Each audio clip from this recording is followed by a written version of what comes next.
nós cuido a mais avançar e o antal pacientes que nós trata está abirando mais alto. E nós explica o ministro também que se sigue assim, verdade, aqui pouco ano nós estamos quase 25.000 consultas por ano. No centro está eigenlijk no hospital, mas nós temos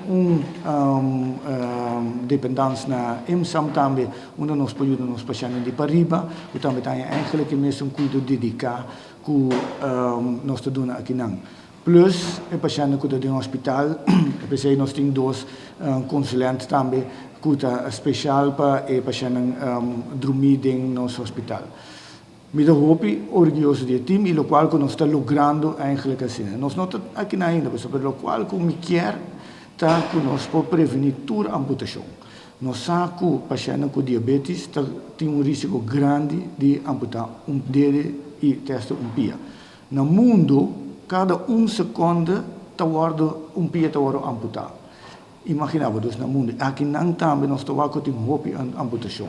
E te pensei, o qual o ministro também visita, é prevenção. E não está eigenlijk aqui.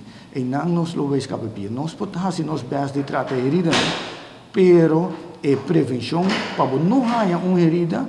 Isso é importante. Uma vez que você tem uma herida ou você é diabético, a chance de ser grande que você vai perder. Não deve só per pia. Então, se você per pia, a expectativa de vida vira menos. Nós, e a minha publicidade de coração, eigenlijk que escapa turpia, nós que escapa turdede. O paciente bem não está aqui, não está no hospital, não corta minha pia.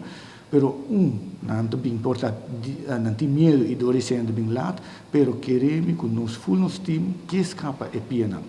Timbia não está logra e timbia botamos escapa botamos kita dedo para buscar pia, timbia botamos escapa of kita pia para buscar vida, pero tem diabetes e tem uma herida e acaba esse tá pondo com a chance que você per pia tá grande, pero esse junto com o time nós que prevenir esse